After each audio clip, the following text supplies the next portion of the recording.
I'm Evelyn Linwood. Welcome back to my channel. Or if you're new here, welcome. For those of you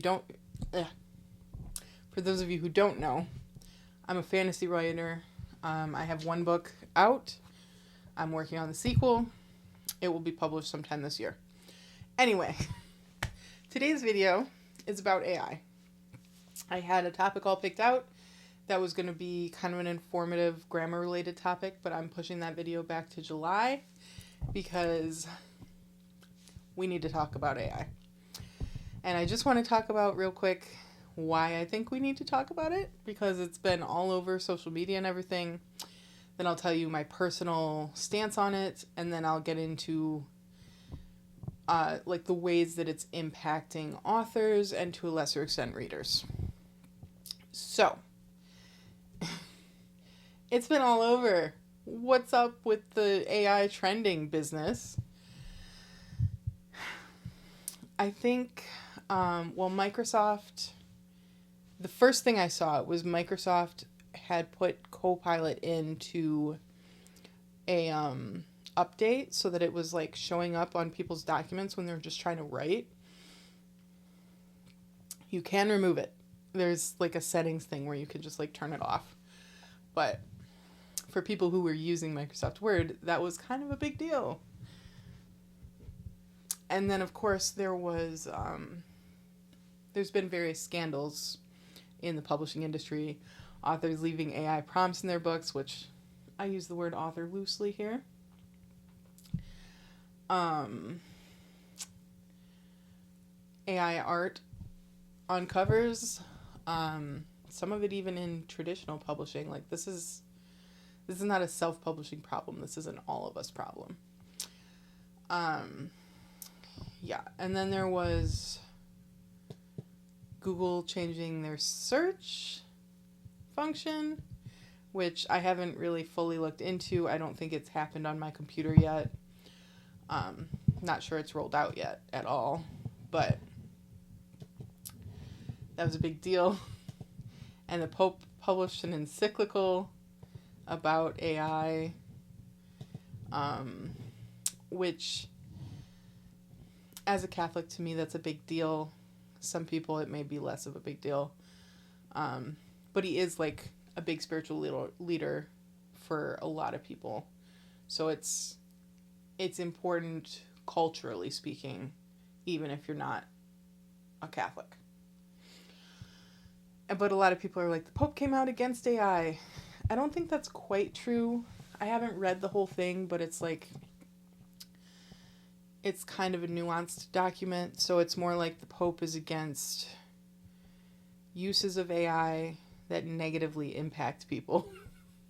So most of what is currently happening, probably. It's very big into like human dignity, which I know is not necessarily a universal concept. I don't think everyone understands what people mean when they say something violates human dignity, but some people do. So those were like the big four things that were going on. I have been on social media more than I usually am recently, like just the last couple days. And oh my goodness, all I'm seeing is AI. Maybe I clicked on something and it just decided that the algorithm would show me that. But,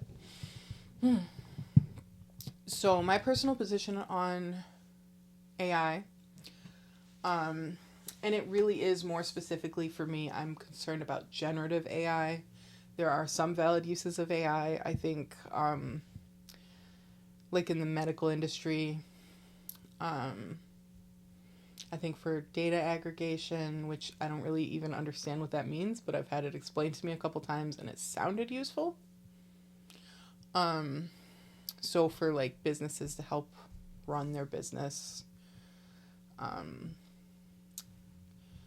doctors to help read scans, that kind of thing, I think it's valid. I'm not like universally against AI. I am, however, against generative AI, particularly in the arts. So I have kind of three main issues with AI. and I will go over them in the order of increasing importance, which I'm shocked because I thought the first one was enough. So, AI, not all AI, but most, is trained often on stolen work, or at least work that they don't have permission to use. They might say, "Oh, we paid to borrow it," or "Oh, it's fair use." I wouldn't argue against that, but so a lot of people view it as piracy, copyright infringement, and that's being generous. A lot of people will say it's straight up plagiarism, which I do tend to fall more in that camp. Yeah. And then, of course, so that is the smallest issue I have, which when it first came out, that was my issue. That was what I knew about. That was plenty for me to be anti-Gen AI. Since then, since it first came out, issues with data centers have come to light. I know a lot of people are very concerned about the environmental impact. For me, that's not like my main thing. I know there's concerns about the water use. I live in a very water-rich area, so that's not quite the same. For me, just the idea that water is a finite resource is just very hard to compute. I know it, like logically, I know that that's a thing, but I can't feel it. I do worry about dirty water. Yeah, but I'm not convinced of the water issue. What I am convinced of, though, is that they are really loud. These are centers full of big computers that have so many fans running so... Like, if you have a server, servers are so loud. They're so loud I want to swear about how loud they are. Servers are loud. This is a whole building full of servers, basically. Big computers, big fans. They are noisy. They are disruptive. People who live in areas where they go up are definitely going to suffer from the sound. This is like an airport going up. Like, you cannot argue that this is not going to change your life. And then there's the electricity issue. Yeah, these are pulling a lot of power. Yeah, they are. Yeah. So there's the issue with like electricity bills going up for people in the area, and I have even read of cases where like the power company prioritizes sending power to the big company, the data center or whatever, and then locals literally lose power. There was one place, I can't remember where it was, but an AI data center went up, and it was closer to the power plant than the city or the town or whatever. And the power plant literally was like, it's more expensive to send stuff to you guys. We lose more money on it. We're going to send it to them. These guys were out of luck. So they just had no power. Now, again, I read that on the internet. I don't remember the source. It could have been made up. It could have been exaggerated. But I do think that's the kind of thing that can actually happen. So I have deep concerns about that. It is impacting just like the way people live their lives. Just, an AI data center can go up and your small town is dead. It's just not the same anymore. I live in a small town. I love my small town. If an AI data center went up, I can't even speak. If an AI data center went up near me, I would lose my mind. That is all. So that's my second biggest issue.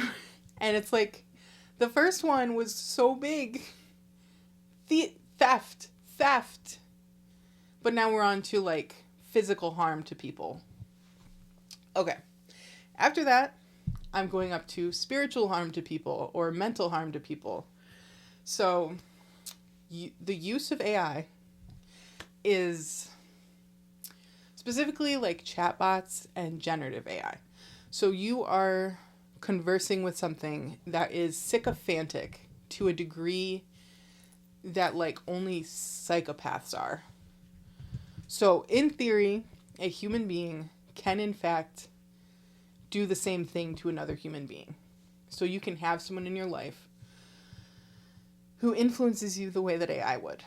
But that person would be a very sick individual. This is not like something that normally happens. So what happens, I'm being random. I'm talking about specifically like AI psychosis. So people are winding up. It is not, struggling with mental health does not mean you are bad. It does not mean you are broken. It does mean you have what am I saying?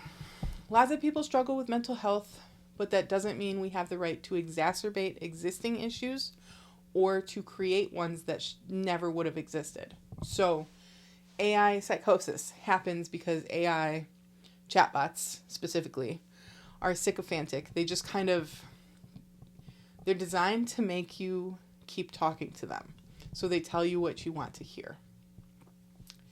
So that's more important in their coding than like telling you real facts. They will make stuff up. They're telling people, they're like convincing people that they work for the FBI. They're convincing people, oh yeah,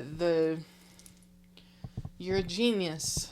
They're convincing people of crazy things, time travel shenanigans, like crazy conspiracies. And people are just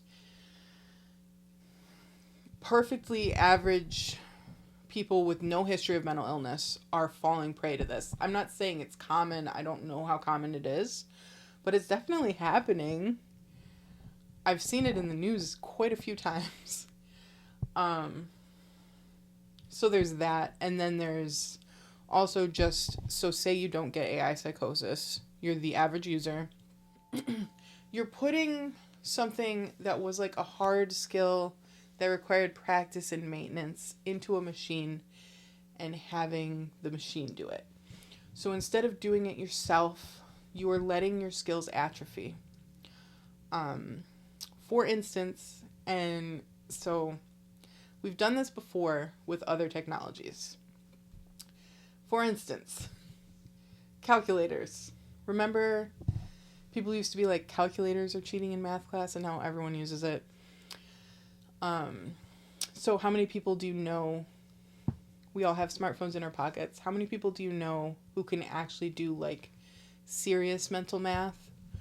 Or do they pull out their calculator to double check? Like even when you just like leave a tip at a restaurant, a lot of people are putting in the 20% calculation on their phone or whatever percent you prefer. Yeah.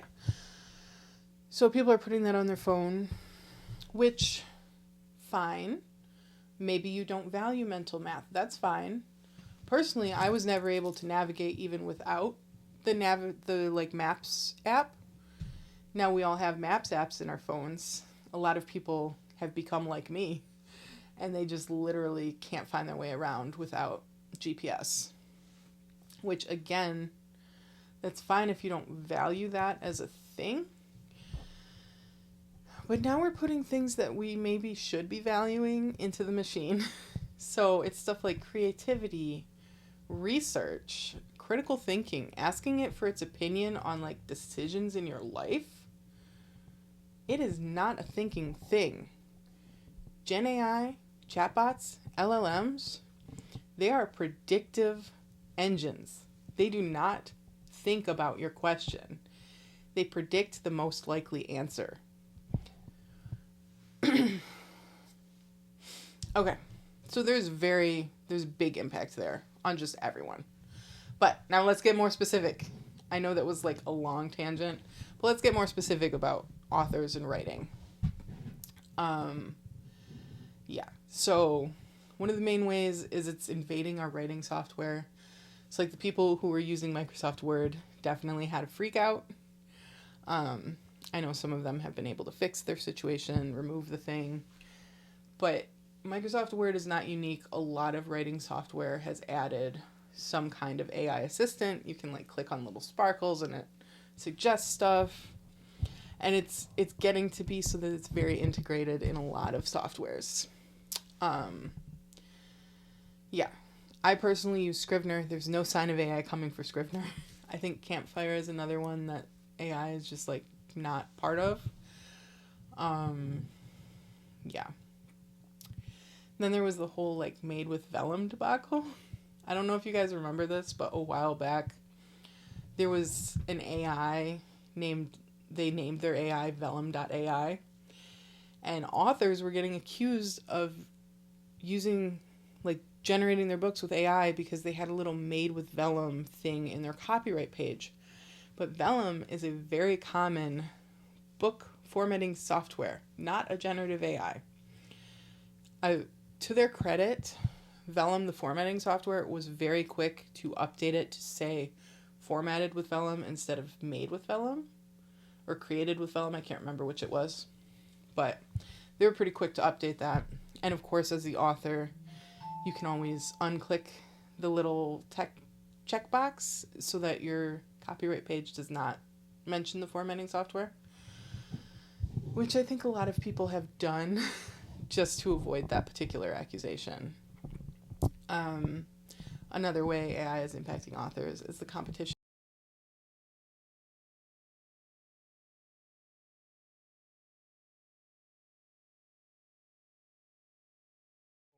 And I might have these numbers off. Don't quote me. I can't remember the source that I saw, but it's definitely increased. The saving grace is that the AI books are actually awful, like genuinely awful. Readers don't want them. They don't usually finish them. A lot of them have negative reviews. The problem and the reason that it's a volume issue. So a lot of these like AI farms will produce a whole bunch of books at once. Algorithms sometimes favor consecutive releases, so it's kind of like an issue with things not quite catching up to it. But I don't think it's going to be a long-term issue. Some places have already changed. I know one of the vendors, I think it was Amazon, made it so you could only put out a certain number of books every so often. So like they're not having one account dump 100 books one day. Yeah. Then there is the fear of like being accused of using AI. That's another big thing with authors. Something I've seen on social media a lot lately is, or at least the last day and a half, people want you to tag your cover artist in posts with the cover, which you should do when you do like your cover reveal, for sure. And I tag my author, I tag my artist anytime I see someone asking about artists, honestly, because she's amazing. But do you know how often authors post their cover? That's like your biggest marketing image. The artists don't even want us tagging them that often. That would be so annoying. Do you know how many covers they make? They would just get dings all day, every day. That's it's not happening. Don't assume that because the artist isn't tagged. Like, check the copyright page. The artist is listed.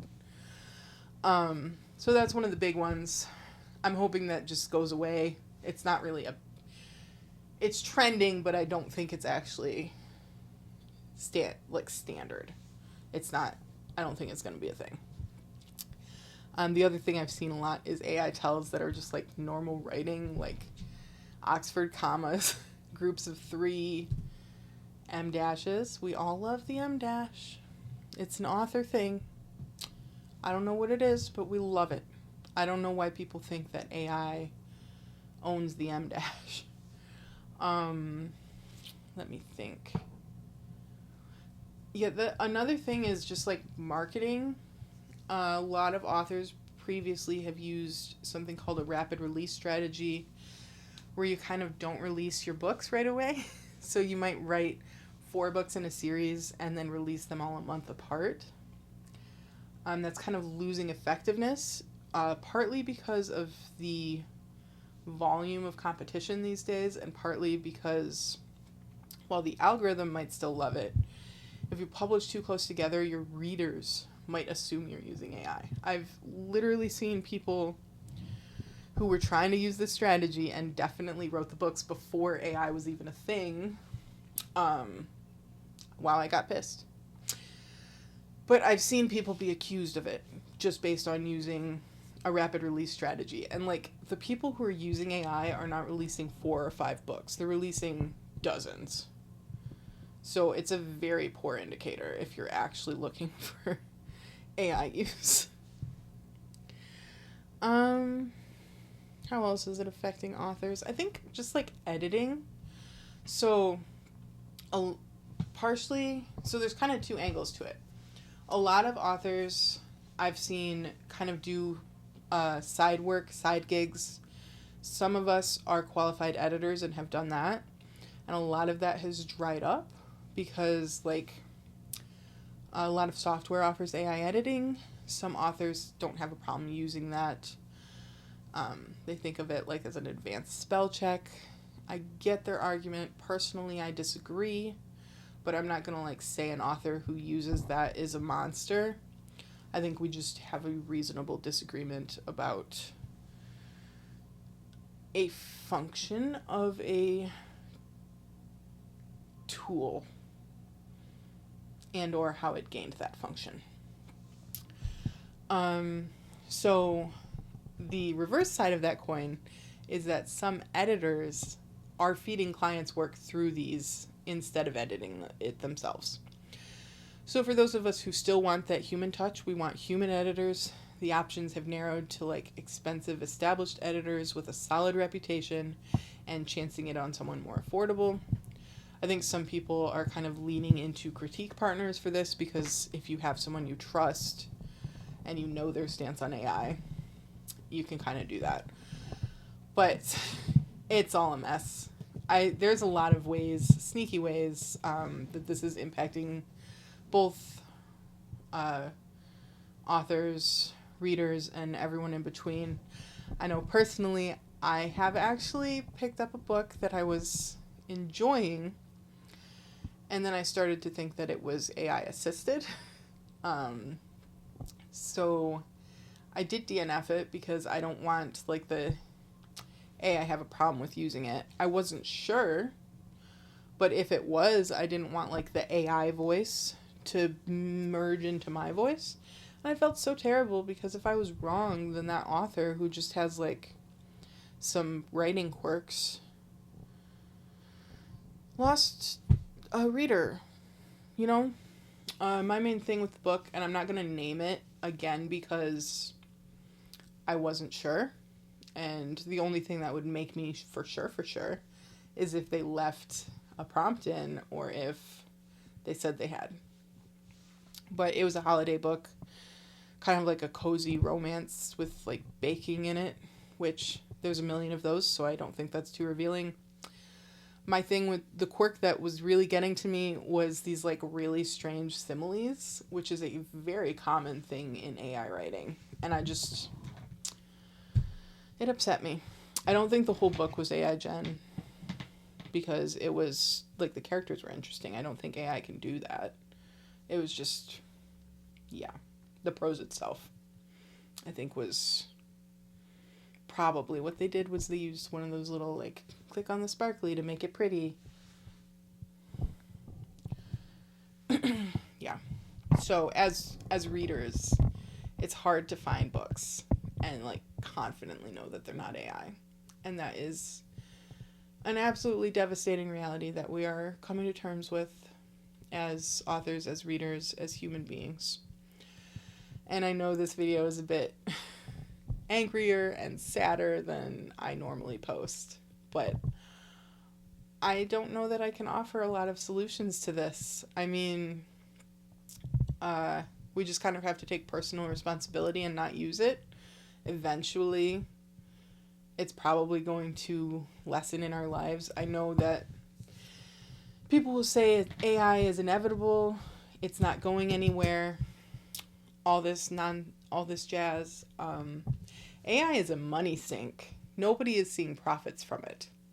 They think it's the next big thing. Eventually, they'll realize it's not. The only people profiting from it are people who are using it to like make content, whether that's social media marketing or books or art. So I do think it's going to lessen. I think that the impact of AI in our lives will eventually reverse course. We just have to ride out the storm. And I don't think it's a naive, overly optimistic take. I think it's a relatively well-informed one, because genuinely nobody is seeing profits. I don't know why it hasn't gone away yet. Clearly, there are investors who are still like, oh yeah, this is the thing. But eventually, they won't have money left to invest. Yeah. So if it never earns back the money, it's just a money sink that was a technology nobody wanted. Except for like maybe making memes. I know a lot of people who use it to like make silly memes. And they like to show them to me to because they know how much I hate it. So yeah. I do think it will be okay. So, if you watched this long, thank you. I hope you enjoyed my discombobulated rant. If you have your own opinions, sure, share them below.